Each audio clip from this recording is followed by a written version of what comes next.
particularidad también, y es que es un país con muy buen humor, con muy bellas mujeres, con muchas fiestas. Es el país con más fiestas en el mundo posiblemente. Entonces tiene unas cosas muy curiosas porque es tremendamente violento, con mujeres bellas y con muchas fiestas. Es difícil abarcar todo este concepto en uno solo. Es un país que tiene un gran auge económico, una industria estable, una banca estable y al mismo tiempo la guerrilla más antigua del mundo. Lo primero es que yo sí creo en la viveza del colombiano en el buen sentido, es decir, lo que uno llama coloquialmente y a veces con un poquito de desdén, la malicia indígena existe. El colombiano es un ser recursivo, es un ser que no se va, es un ser que puede coger un avión e irse a vivir al sitio más recóndito del planeta y lograr salir adelante, montar un negocio. En fin, yo sí creo en esa capacidad infinita que tiene el colombiano de adaptarse a las situaciones más adversas, incluso posiblemente como consecuencia colateral de todo ese drama que ha sido la violencia. Ahora, dicho lo anterior, esa viveza o esa malicia indígena se puede utilizar de forma creativa o de forma destructiva. Y la corrupción es quizá una de las manifestaciones más evidentes y más plasmables de la forma destructiva en que se utiliza esa capacidad infinita del colombiano de innovar.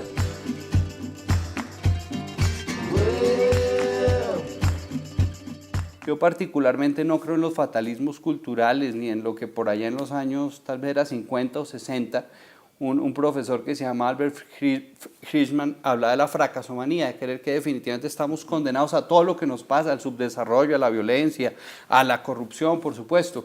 Y de hecho en Colombia tenemos buenos ejemplos de cómo bajo unos consensos sociales estables, donde interviene el Estado, donde interviene la sociedad civil, se puede abandonar la fracasomanía. Si uno trae Bogotá, digamos, antes de esta debacle que significó el debate de Samuel Moreno, yo creo que es un buen ejemplo. Yo estaba todavía en la universidad cuando era tan crítica la situación de Bogotá en todo sentido, que se pensó en crear una consejería especial en el Palacio Nariño que está al mismo nivel de Medellín. Y ahí digo al mismo nivel en el sentido como lo crítico que era Bogotá. Bogotá era una ciudad absolutamente inviable. Y a partir de unos buenos gobiernos que lograron además cambiar cultura ciudadana, se empezó a generar un círculo virtuoso que llevó a que Bogotá pues despegara. Tristemente, todos esos acuerdos son endebles, no están escritos sobre piedra y creo que la crisis que vive Bogotá en los últimos años es una muestra de la fragilidad que tienen dichos acuerdos. De cuello blanco en su... Pues es el más asqueroso de todos, es el más repugnante de todos, porque es que si uno dice de dónde cuento esta historia, si este niño no fue pobre, si estos los educaron en las universidades, los educaron maravillosamente en función del robo, es el más indignante de todos. Y entonces, cualquier movimiento que se haga alrededor de todo esto que genera corrupción de los ricos es muy peligroso porque es como se ha desconfigurado el sistema social y de justicia para los pobres. Ese es un tema que después me imagino tocaremos porque es complejísimo, de qué es lo que el pobre entiende como justicia. ¿Qué es la justicia para los pobres y qué es la justicia para los ricos?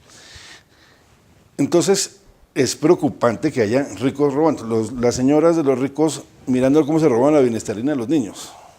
Señoras elegantísimas detrás de la bienestarina de los niños. Esto es el horror de los horrores.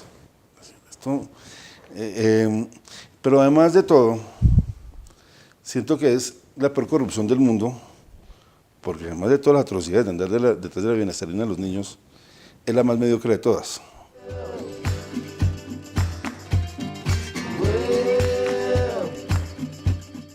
Si a usted le piden plata en un proceso de licitación, entonces, ¿qué debe hacer usted? Probablemente la dé, esa es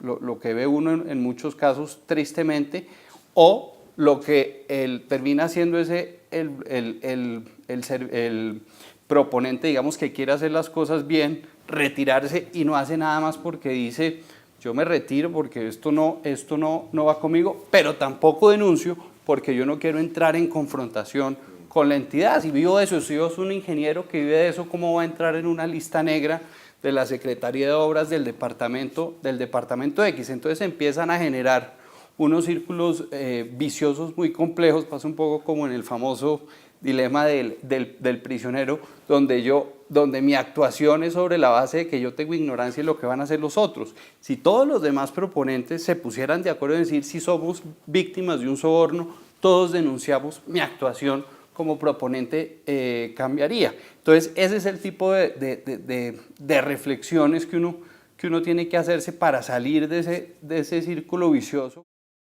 Pues el tema de la corrupción para mí es el primero que se estudia, es el primero que a nivel dramatúrgico en novelas o dramatizados contemporáneos es de los primeros que salta, porque es un mal endémico del país.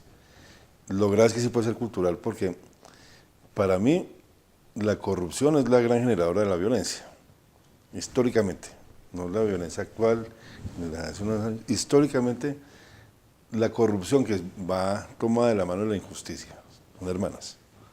Corrupción e injusticia, es decir, si no operara la injusticia, la corrupción no existiría. Y la corrupción a su vez genera injusticia. Genera injusticia, están muy, muy ligadas. Entonces, claro, uno lo que ha visto a lo largo de toda la historia del país, toda su violencia, es casi que en primer plano el tema de las tierras. El desplazamiento, el robo de las tierras, en fin, los grandes terratenientes, después vienen el tema de la ganadería y los cultivos, pero en general el país ha tenido un problema gravísimo de tierras. Es como la gran constante en toda la historia del país. Y en todo eso ha habido una gran injusticia y eso ha generado una injusticia que ha tomado de la mano la corrupción. Es decir, en los desalojos, en los desplazamientos, hay corrupción y hay injusticia.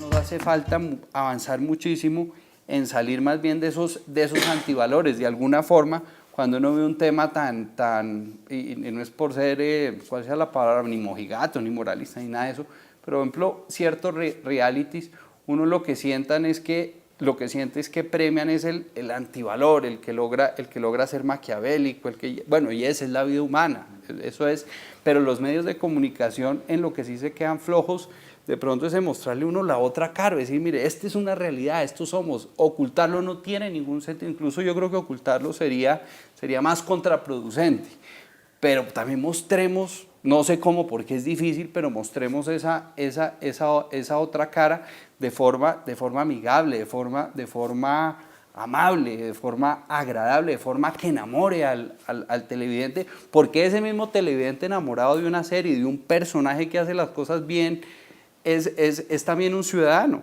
Y ese televidente ciudadano sale a la calle y puede tener como referente no al tipo que sale y mata por 3 pesos.